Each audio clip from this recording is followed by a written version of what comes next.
Mayong bungkag, this is your proud bisdak boy, Chito Samuntina. Atong paghihisgutan ang isa sa mga issues nga ginaatubang karon sa social media mao ang online betting apps. Daghan na kaayong mga content creators nga gapakita og dagkong kwarta sa ilahang mga videos pero ga-promote ni ini nga klase nga app. Ang pangutana sa kadaghanan kini ba daotan o dili sa inyong tan-aw? Kini ba maayo nga gina-promote sa mga content creators? Atong makauban karon sa programa sa mga Bisaya ang usa ka sikat nga doktor nga taga Davao City, usa ka pediatrician, Dr. Richard Mata. Hello sa imuha, Doc. Chit, good morning. Dili na nako padugayon pa, Doc. Gusto nako nga magsugod ta sa kini nga discussion sa imuhang post no nga somehow controversial. Naakay gi-post sa Facebook. Controversial kaayo to, Doc. It's because it was shared by thousands of Filipinos, and at the same time naay mga ni-react nga mga content creators. Katong gi-post nimo ni siya, Doc. Unsa gyud ang naa sa imong huna-huna ato, Doc? Well, actually, pag-post na ako, nag-start na to cheat as one line eh. Unsay prinsipyo sa isa ka vlogger nga nag-promote o gambling. So, yung prinsipyo, siyempre, basta ako makakwarta ko, wa ko'y pakialam kung magsugal ka o mahimo kang sugarol, basta ako, makakomisyon ko, makakwarta ko. Bahala nag mga bata, 18, 17, 16, mo patad. Bahala pong mga pildi mo, basta ako, makakwarta ko. Bahala nagmawala inyong ambisyon nga mag-engineer. Kaya na may easy money. The impact there is, this is thousands to millions of people atong gin-influence. Are we destroying the country? Money question ako. Unsa day taron vloggers, content creators, ang sa direction day na to ani? Are we here to destroy the country? Tanawa ang Singapore, tanawa ang Korea, mas dato man ta diha sa una shit. Pero kung makaadto ka dito, grabe disiplina. Karon, kita may balik-balik na ron sa online. Unsa man atong gina-feed sa mga bata?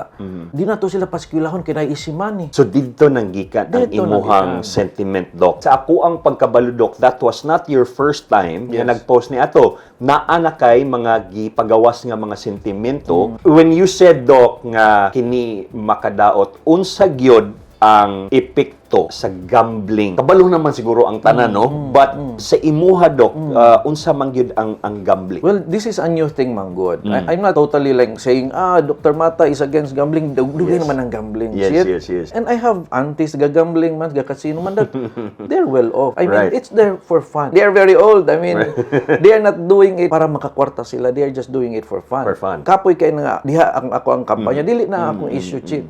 Gambling is there forever. Kaning new thing nga nahitabo ron, this is something for me is dangerous. Wala na nata nag-matter kung ang magtaya is 18 years old and below eh. Moadto kag casino, di ba kasulod dito 18 years old and below ka. And even kaning nag-promote og gambling, they know that. Pero ngano ni sulod man mo og Facebook nga 13 years old and above man eh. Right. And nang hadlok kay millions of followers ang ga-promote. Isa ka vlogger can destroy the country, the mindset of a country. Kay kita na kay 5 million followers nagpakita kag daghang kwarta, daghang stories nga gibaligya ang kabaw. Nag-away ang misis kay ang pangpalit sa panggulay gipatad, nahimong snatcher na ko'y nakita nga nagamit daw niya 3,000 sa online gambling. Kay siguro naengganyo nga ang 3,000 mahimong 10,000. Yawa man nabalik. The effect nga mapildi ka mawad ang kagkwarta. That's one. Ang pinakahadlok sa gambling shit is mudaog ka. Because if you win, you will brand yourself, I'm a gambler. That's very dangerous. And if millions of kids will think that way, magsugal sila. And that can destroy their future. And it will destroy the country in general. Luoy kayo ang Pilipinas. Maingit man ka sa other countries. Ni dato ng Singapore, Korea, Japan, dili man na kay sa kwarta. Discipline man na. Shit. So kung walay disiplina ang atong gina-promote, kita social media, naman tay responsibility, shit. Kanang atong followers, gihatag man na sa Ginoo, shit. Tinuod. That's an opportunity. Unsa how jud kay ka? Kadaghan kag followers? You're that talented. You're giving all the praise to yourself. No. Everything gi-allow na sa Ginoo at sa Ginoo, shit. Don't be too proud. Daghan kay kog followers, kay talented kay ko. Asa man gikan imong talent? This is a gift, shit. Kining sa mga content creators, Doc, mao na nga ako, dili kay tungod nga ga-play safe ko, dili tungod kay daghan kog mga amigo nga content creators nga hantod karon makita nako nga ga-promote. But gusto lang sad pod nako, Doc, i-point out ug i-emphasize nga once I was a victim of an online betting app. Nabiktima ko ana last year. Naka-promote ko without my knowing nga nag-promote na day ko og gambling because I thought nga nag-promote lang kog usa ka app kay app naman mo retain man si imong mind nga gaming app ra ni. Yeah. Pero didto dito na ko natingala, Dok, nga nganong ingon ato kadagko ang ilahang offer, 50,000, 100,000. Anya tingala ko nga, di sila muundang nako, Dok. May sila nga, you keep promoting. So dito na ko nakahuna-huna. Something is really off. Nangutana ko sa ako ang mga kaila. And I'd like to shout out kay Bogart the Explorer. Isa siya sa mga tao nga giduulan gyud nako. Niingon ko nga bay unsa man gyud ning online betting app. Ug Dok, i-quote lang nako ang iyahang gisulti, Dok, nga asay gi-post ani sa iyahang Facebook page sa una ug sa iyang Instagram. To all the companies and agencies reaching out to creators and influencers to be paid to promote their slot machine apps and gambling games designed to look like regular games for kids and put them in our videos, I say, huwag kami mga masasamang nilalang. Huwag kami. Everything started to sink in nga ako na biktima ko because I thought I was only promoting a gaming app. Yes. Where in fact, katuday siya, gambling. Correct. Balik ko na ko tong imong gisulti pod kaganiha, Dok, nga there are casinos and Yes. ibutang na nato nga yes, there are bad effects if di nimo makontrol. At least ang mga casinos kay naay restrictions, gisulti nimo. Yes. Pero kanido, online betting apps from 13 years old, even 9 years old can watch their Facebook videos. Yeah. Dili siya restricted, and that's when it comes very alarming. Alarming. When it comes to pag-supervise, okay, you have 3 children. How is it to you? Nga kabalo ka nga anytime my kids could be watching these vloggers showing off thousands of bills. Unsa may naagadagan sa imong mind ani, Doc? You being as a father. It's very dangerous yun.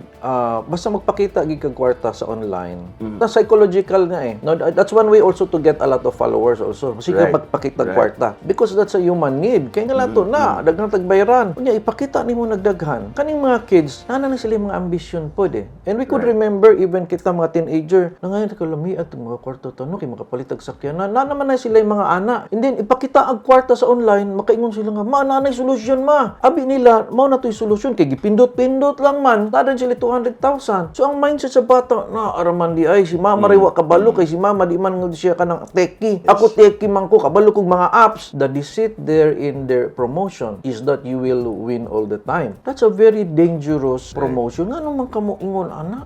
Even, they say 70% sure ni. How can you say that? Nga gambling man na. Actually, sa imong ingon gani, cheat na na deceit, sa sugod pa lang. They remove the word casino because it's an online casino. Yes. They removed the word casino. They did not include isabong because Right. wala. So mga ano na mga trigger Right. words na sabong, casino, gambling, gipangtanggal na nila nga mga word. Gihulog na lang gaming app. So meaning even the vloggers, that's why dili ngon nga gikondenar na ako mga vloggers. Right. What I'm posting is waking them up. Exactly. Kabalo ka sa akong gi-post dito lang sa comment niko, kaning mga vloggers nga akong gipang-follow, wa pa nako ni sila gipang-unfollow. Yan ako because I know they are smarter than they are. These are bright people. Yes. And eventually, pag mamata sila sa kamatuoran, muundang raman na sila. Tinood. How can you become so popular with your talent then wa kasabot nga gambling is wrong? How kay ka sa imong words? How kay ka sa imong jokes? You're so funny. Then you don't know that gambling is wrong? I mean, you will know that eventually. Pero siguro na ano lagi ka? Nasilaw ka Nasilaw. sa bayad. So, wala ko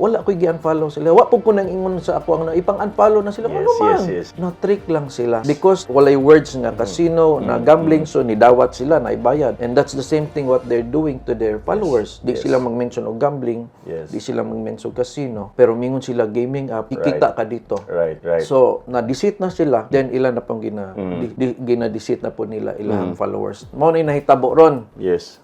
But I say congratulations sa founder. Mayo kay inyo hang ha. Congratulations, but not really. Kay it's scary.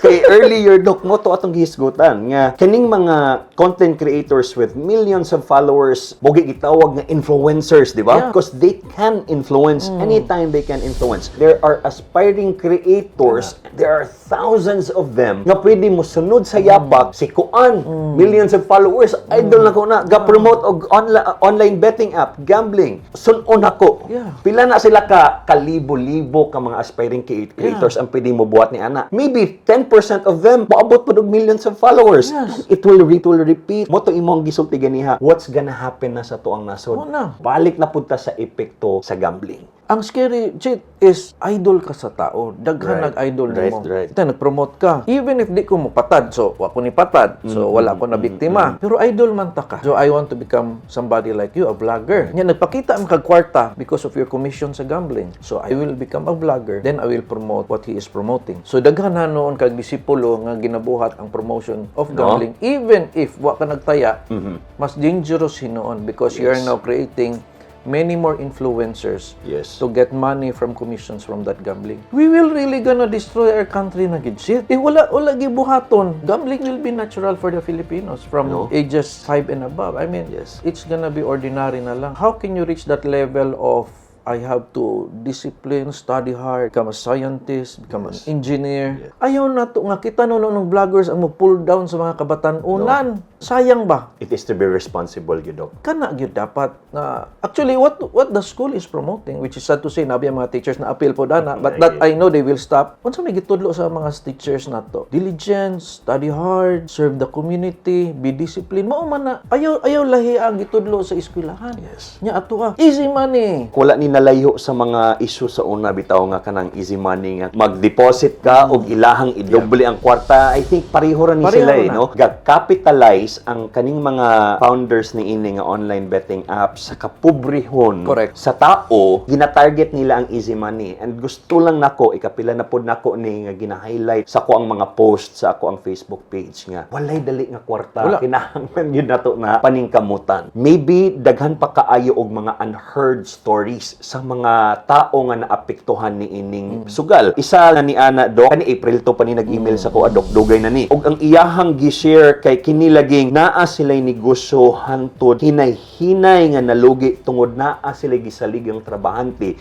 nga na-addict ni ining online sabong paingon dito sa mga online betting apps Doc. Naa nay mga ga-share ni ini nga mga story sa ako. Kanina lang pud siguro Doc no nga you speak up. You think nga naapektuhan mo ni ining mga gambling. Pwede gid kaayo mo share sa inyo ha mga storya para at least no kay dili nako daghang pasikot-sikot pa. The bottom line of this chit chat, as much as possible, ma-stop nato ang ingon ani nga mindset, nga conditioning, especially sa mga kabataan nga gambling is the easy money.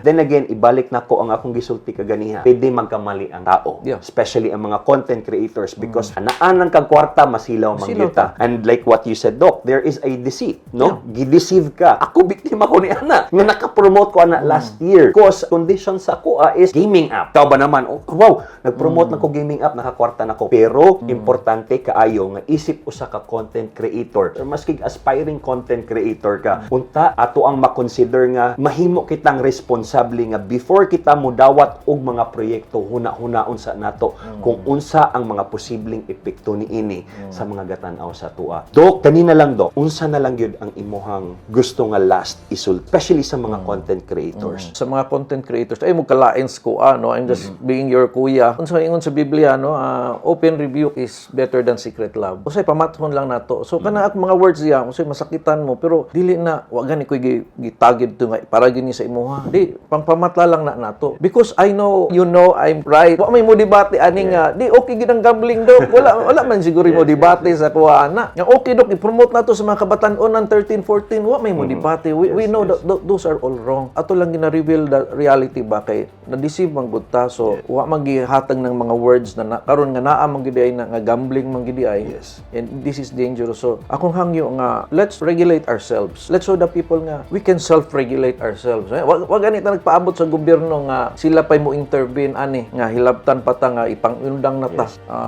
Dili ko OA nga taw grabe di against gambling si Dr. Mate di man ko OA ana. Dili ka na akong promotion, dili ko against nga I mean wala ko gapatad pero dili ka na ang akong advocacy because gambling is there forever. But my point is kanang naggamble uban dia it's for fun. Pero kanang nanggamble diha niya kani ako ang source of income para unya para pangpalit na kog sudan, then there's something wrong with your mindset and your mindset is dangerous and you can destroy your family with that. Dili ko ga-judge sa mga tao nga gapatad-patad pero kaning mga nainganyo nila to think nga diha daw sila makuha kwarta pangpalit og sakyanan. Totally wrong. Dili na ang way out nato sa poverty. Salamat, Doc. Grabe kayo ako ang mga natun-an ni ini nga episode gikan kay Dr. Richard Mata. Isa na ditong ang gambling dili na gyud na mawala pero naa na sa atoa nga mahimong responsable. Kay ang gambling dili na siya source of income. Ug ang ikaduha labaw sa tanan nga kung kita daghan kaayo ta og mga followers ginatingala ta, especially sa mga kabatan-unan, ato ang trabaho is ang maging responsable sa kung unsa ang ato ang mga ginapromote sa social media. Because at the end of the day, ang ginatawag sa atoa mga influencers. Pasabot ni ana, dako kaayo atong impluwensya sa mga tao nga galantaw sa atoa. Ug guro masulti nako namo ni Dr. Richard Mata nga importante kaayo nga ang ato ang ma-share o ang ato ang ma-impart sa ato ang mga audience is kanang mga butang na makatabang sa atoa sa maayo nga butang. Dr. Richard Mata, daghan kaayong salamat sa imuha, Doc.